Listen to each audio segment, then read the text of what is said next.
They broke her mind for 7 days, then he crashed in and made them pay * in the cold vacuum of the Krellin system.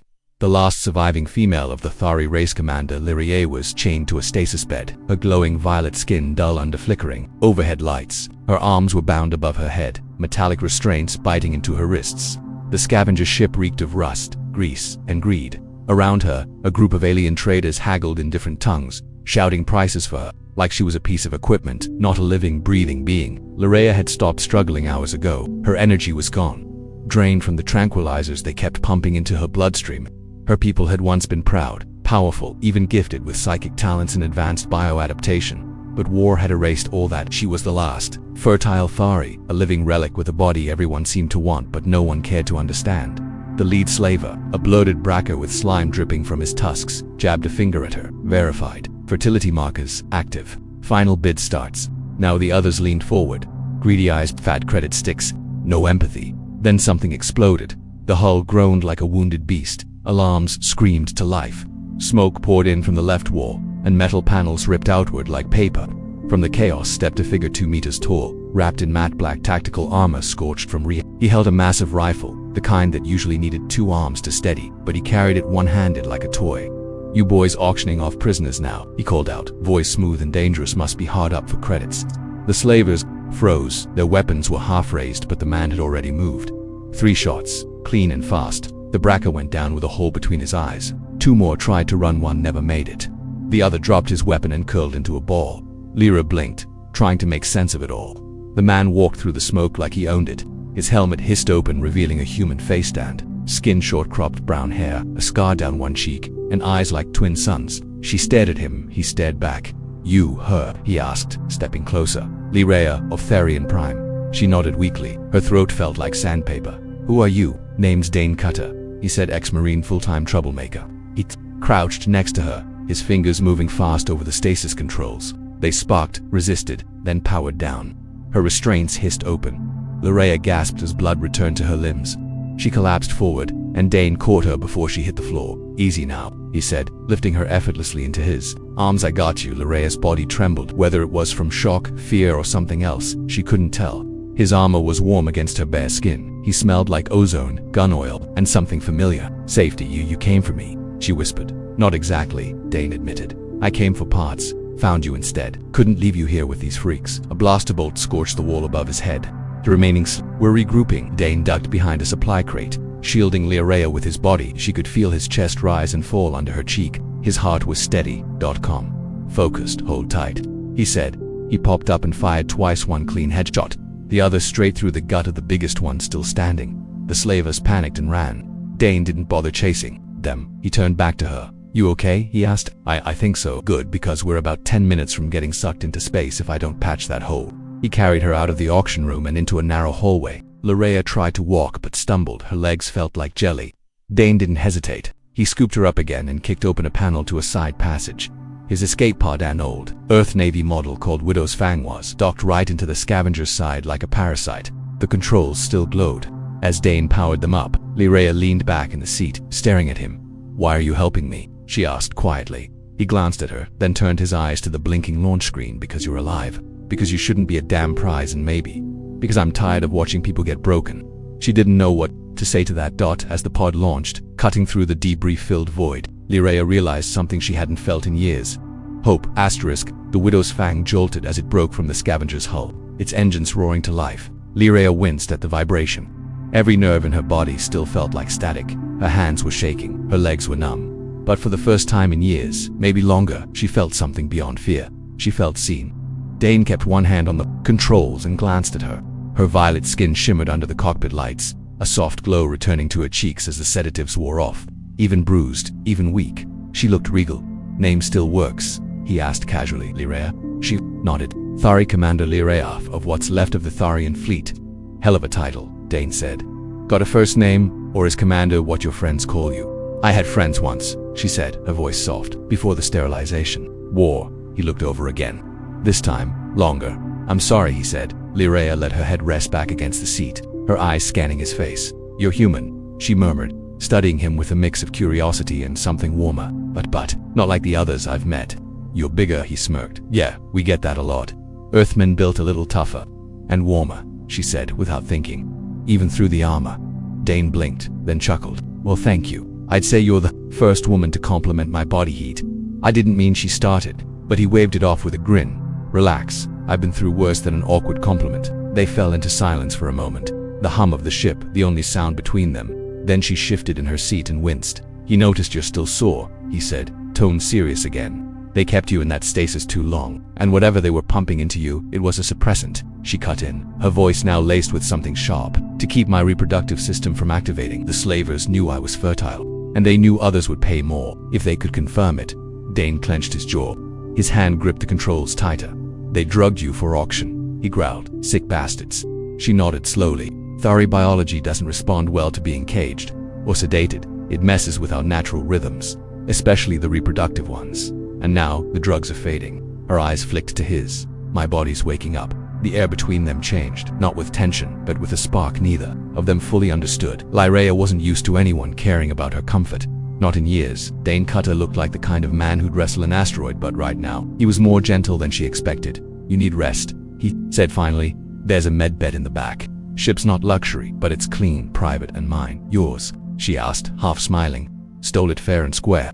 Lyrea tried to stand. Her knees buckled instantly, and Dane was already beside her, arms strong and steady. You really are warm, she whispered again as he held her upright. He didn't answer, just smiled as he lifted her, carried her down the narrow corridor like she weighed nothing.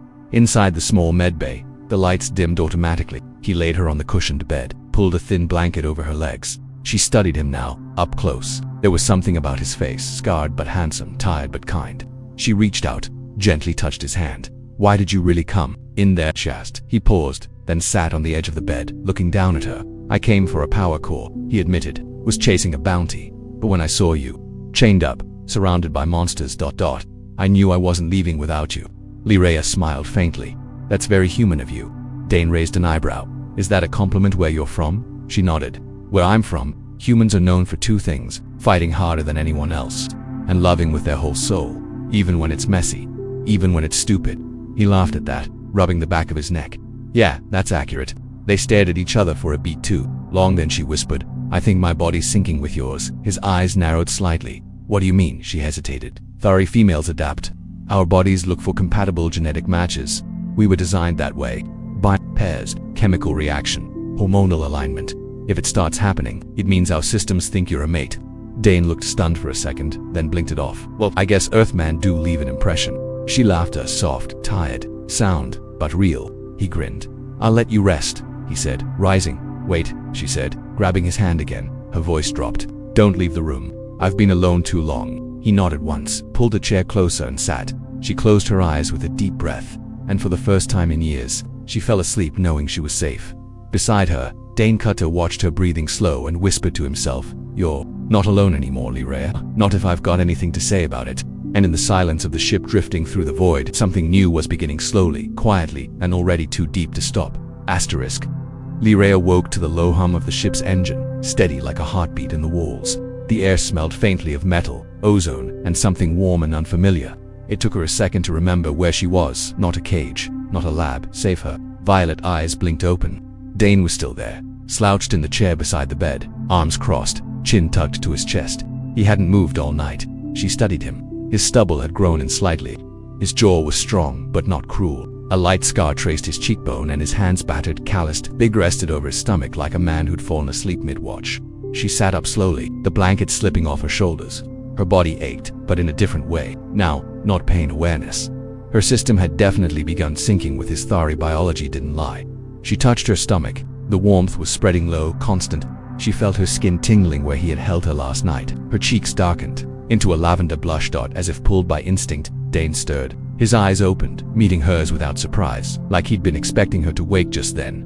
Morning, he said, voice still scratchy with sleep. Morning, she answered, softer than she intended. You slept straight through, he said, didn't even twitch.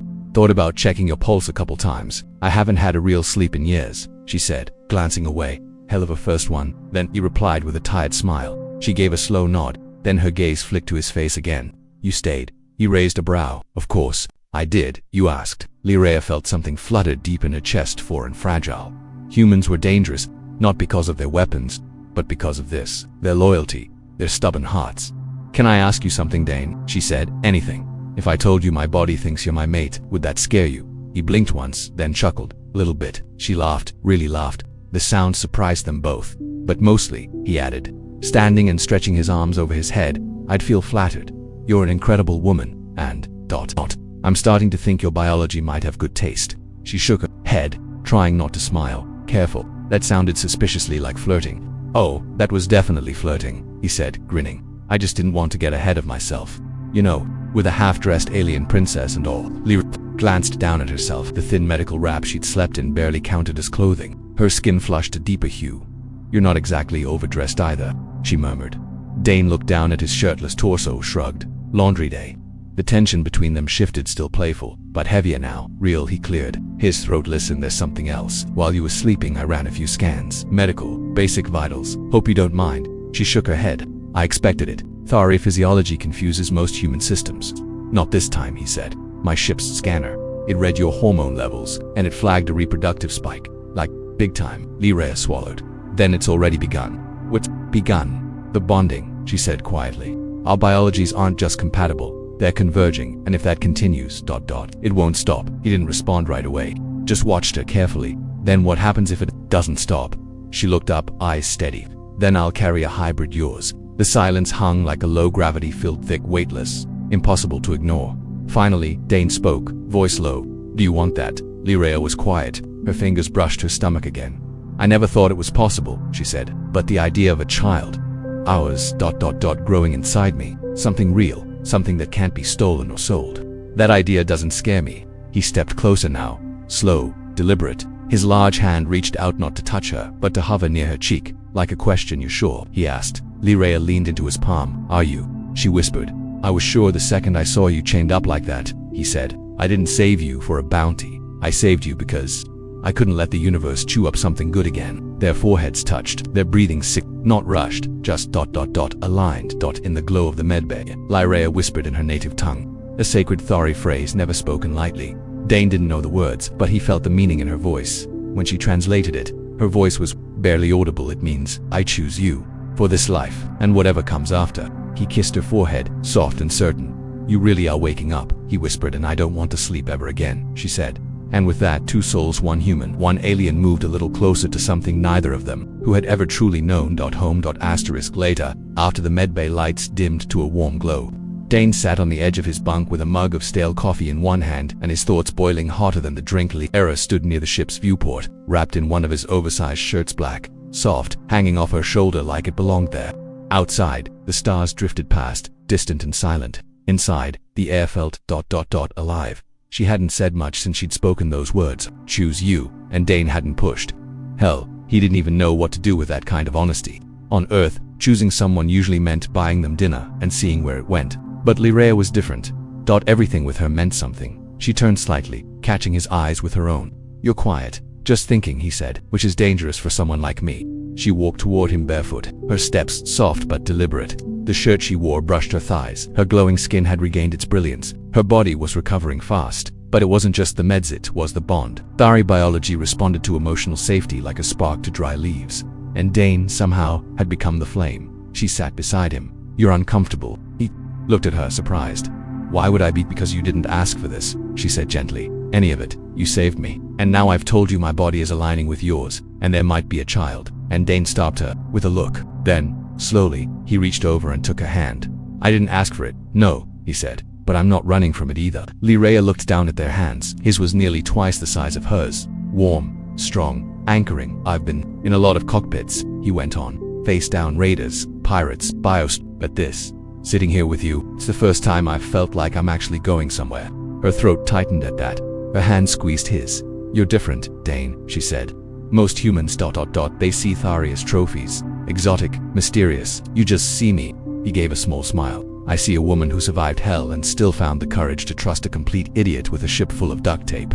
She laughed, the sound soft and shaky. Then her fingers brushed his chest, slow, unsure. Her touch lingered on the curve of an old scar. This one? She asked. Knife fight, Higari bar. I won barely. She traced another scar down his side. And this shard from a blown power core wasn't even in combat, just bad wiring. She moved her hand again, but this time slower, more deliberate. You're not just built strong. She whispered, "You're stubborn, resilient. Human bodies weren't made to survive what you've survived. We adapt," he said. "Simply we get broken. We heal, we keep going." Her eyes met his. "So do Thari, but we heal through connection, through closeness."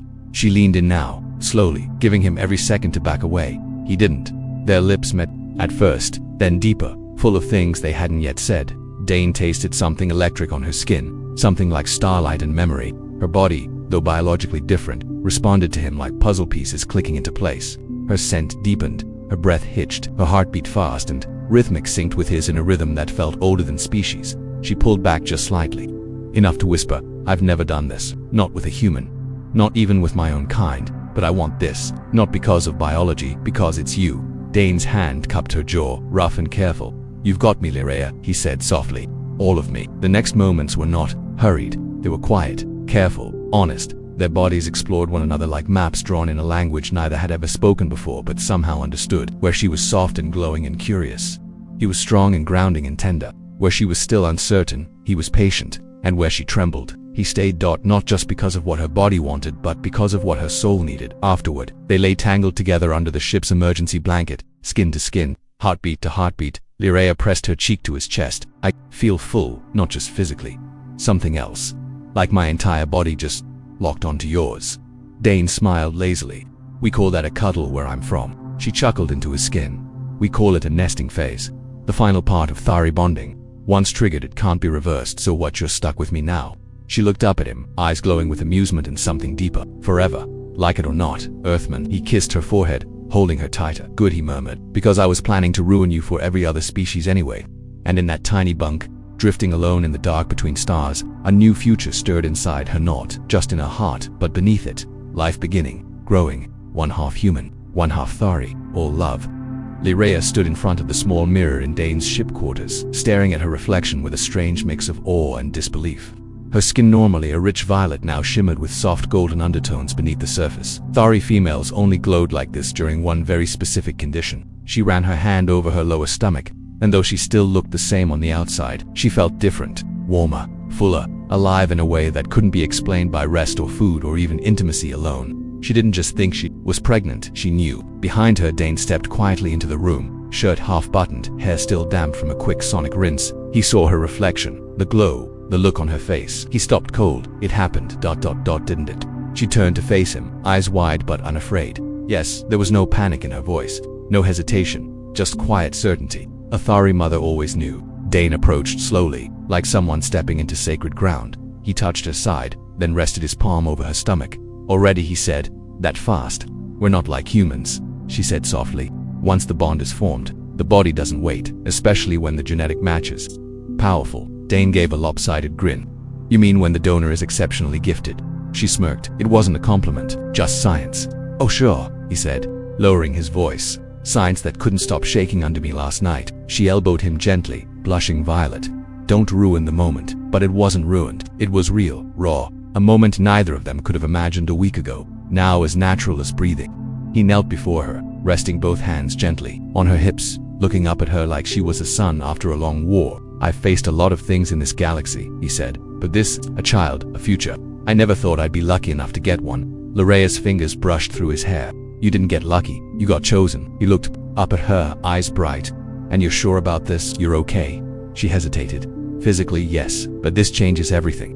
There are people, governments, labs, warlords who would kill to get their hands on a Thari-human hybrid, especially if it's mine." His smile faded. "Then we make sure they don't." A shrill alarm pierced the moment, slicing through the intimacy like a blade. Dane jumped to his feet and hit the console. Red text scrolled across the screen. "Long-range sensor ping. Tracking lock." His face hardened. "Damn it, someone's tailing us. Someone with a military-grade scope." Lyrea's blood ran cold. How close to close? He tapped a screen. Krellin signal signature. "Could be bounty hunters. Could be worse than we can't run," she said. "Not with me like this. I won't risk the baby." In a gravity scramble, Dane was already thinking ahead. "We need shelter, a system off the grid. Somewhere they can't follow easily." Lyrea's eyes narrowed. "I know a place. An old Thari sanctuary planet, protected, cloaked. My people haven't used it in decades, but it's still there." "Coordinates?" Dane asked, sitting in the pilot's seat. She closed her eyes, accessing old memories, ancient ones past. From mother to daughter, she rattled off a string of star codes. Dane punched them in. The ship's AI paused, then confirmed a route. "You're sure it's safe?" he asked. She looked him dead in the eyes. "It's sacred ground. No one would dare follow us there." The ship turned on its axis, engines flaring. Behind them, a Krellin Hunter-class ship blinked onto the scope, armed and closing fast. "Looks like they brought toys," Dane muttered, hands flying across the controls. "Weapons hot, shields up." "They're after me," she said. "Steady." "Not you, they're after us," Dane corrected. "And they're about to regret it." The Widow's Fang jumped to warp just as the Krellin ship fired. The bolt missed them by seconds, scorching the edge of reality behind them. Inside the ship, Lyrea gripped the armrest, breathing deep. Dane reached over and took a hand. "We're gonna make it," he said. "How can you be so sure?" she asked, voice barely above a whisper. He looked straight ahead at the star tunnel rushing past them. "Because I've got something to fight for now, and I don't lose what's mine."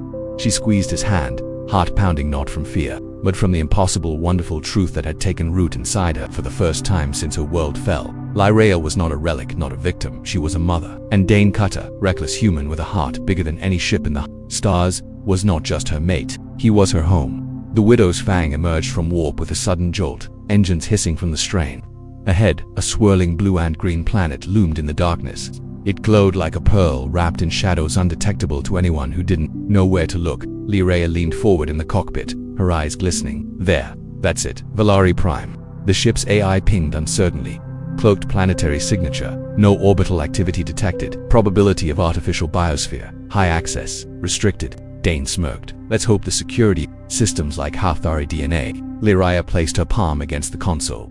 Sanctuary planets were made for moments like this. For people like us. The moment her skin touched the screen, the air inside the cockpit changed. A harmonic pulse, soft and musical, vibrated through the hull. Outside, Valari Prime shimmered as ancient cloaking fields faded away.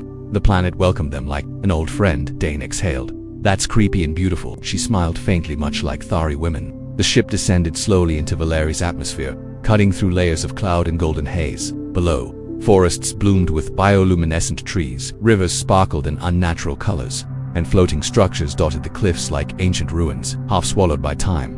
The Fang landed in a clearing ringed with moss-covered stones that pulsed faintly as the engines powered down. Dane stood and checked his rifle. "You think we're alone down here?" "Not entirely," Lyrea said, already stepping off the ship ramp. "This planet was designed to protect its inhabitants. If we're bonded, it will protect us too." They walked together beneath towering trees that hummed with energy. Birds, none of them natural by Earth standards, flitted between branches, feathers glowing like polished gems. It was quiet, but not silent. The kind of quiet you only get when a world knows you're there. Lyrea paused near a pool of glowing water. She crouched, dipped her fingers in, and shivered. "This is where Thari queens used to give birth. This is sacred ground." Dane stood behind her, hands on her shoulders. "Then this is where our child will be safe." She closed her eyes and leaned into him. "They'll still come, Dane. The Krellin won't stop. Not after what we did. Not after what we created." He nodded, jaw tightening. "Let them come." That night, they found shelter in a vine-covered structure half sunken into the hillside. Inside, it was warm and alive, walls breathing gently, floors pulsing with faint light. The sanctuary welcomed Lyrea instantly, forming a soft cradle-shaped bed from the vines at her touch. Dane watched in quiet awe. "I gotta admit," he said, "your people know how to nest." Lyrea gave him a look. "You say that like nesting's a bad thing. Not when it includes you and my shirt in a bed that builds itself." She sat down, smoothing the vines. "This place is healing me already. I can feel it." He sat beside her. "Good, because I've got a bad feeling about the next few days." She looked at him seriously now. "There's something else." "What is it?" "I can feel the child already. I don't know how to explain it. It's too early by human standards, but Thari gestation is different. Accelerated in with human DNA. Double quotes. His eyes widened. "How accelerated?" She took his hand, pressed it against her stomach. "We'll know in a week," he swallowed. "That's fast." She smiled. "It's also a miracle." Dane didn't reply right away. His fingers moved slightly, feeling for something that wasn't there yet but would be soon. "We're not ready." "No one ever is," she said, "but we're here together. And this child, it's going to be more than either of us." He leaned in and kissed her, soft and slow, hands still resting against her belly. "Then let's make sure the galaxy never takes that from us." The next morning, they were no longer alone. A low warning hum from the Widow's Fang woke Dane before dawn. He arose, half-dressed, weapon already in hand. Lyra stirred behind him, instincts sharp despite the glow of early pregnancy calming her system. "What is it?" she asked. He checked the scanner. "Krellin. 3 ships. They found us." She stood quickly, pulling on her gear. "The cloaking field wasn't strong enough." "They didn't come to scan," Dane said. "They came to extract, or kill." Lyrea's skin darkened slightly, an ancient Thari response to threat. "We won't let them take me or our child." He loaded his rifle. Damn right we won't. Outside, the sky trembled with descending engines. Dane kissed her once, hard and quick. Stay in the structure. If I fall back, you run. Don't wait. Don't tell me to run. She snapped. We fight together. They stepped into the clearing as the Krellin ships landed black and sleek, armored in reflective chrome. Troops poured out in formation, weapons raised, scanners blinking. A booming voice echoed from a loudspeaker. Return the Thari female. No one else needs to die. Dane raised his weapon. Wrong again. The trees around them pulsed once, then exploded with energy.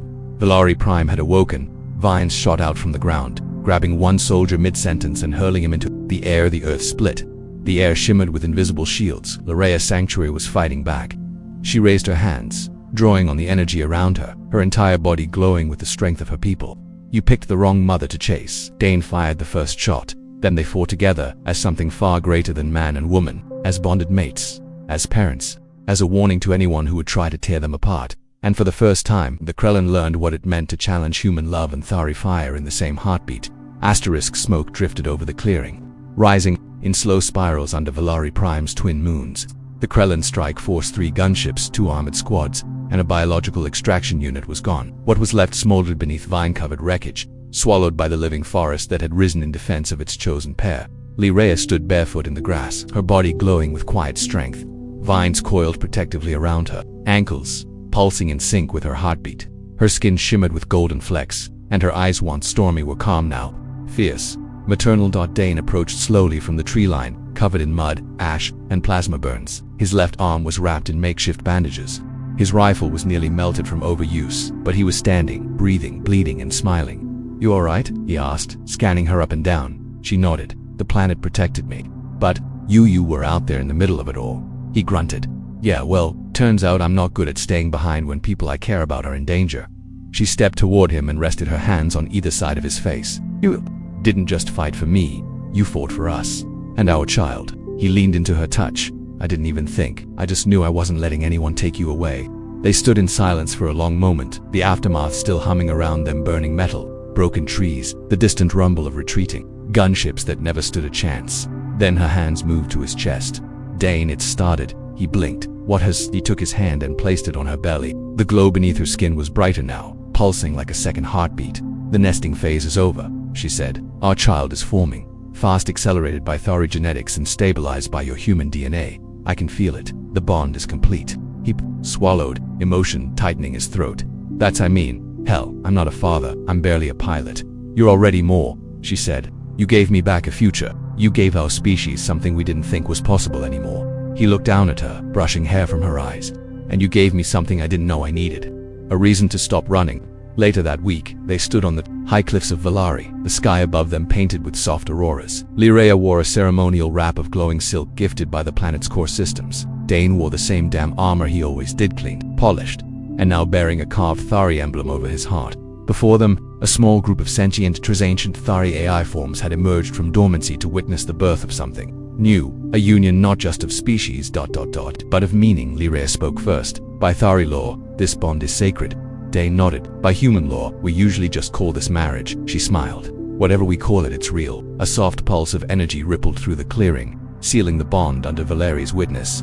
Lyraea leaned forward, kissed Dane long, slow, and full of promise. The forest bloomed around them. Months passed. Their child era was born beneath a sky lit with twin suns. She had her mother's luminous violet skin and her father's stubborn jaw. Her eyes were something entirely new, glistening like dusk and dawn, full of ancient memory and reckless curiosity. By the time the child turned 2 months old, she had already lifted a rock the size of Dane's boot with her mind and shorted out the widow's fang's gravity stabilizer by laughing too hard near the control panel. She's terrifying, Dane muttered one night, holding her in one arm as Ira reached for his face with glowing fingers. She's perfect, Lyraea corrected, smiling as she curled beside him. News of the union and the child spread first in whispers, then in waves. Valari became more than a sanctuary. It became a symbol. Refugees, hybrids, lost species, and hunted bloodlines began to arrive, hoping for what Lyraea and Dane had found: protection, purpose, family.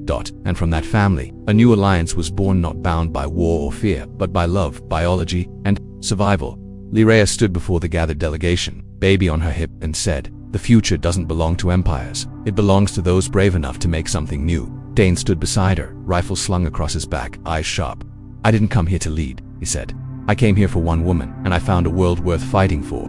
The crowd erupted in cheers, not for royalty, not for politics, but for the human who loved an alien, and the alien who gave that love back in full. And as their daughter giggled in the golden light, her laughter echoing across the hills of a once-forgotten world, one truth settled over them all like the warmth of dawn. Humanity F. Asterisk Yabby. 'Cause when we love all the way. Asterisk, and when we fight for the future.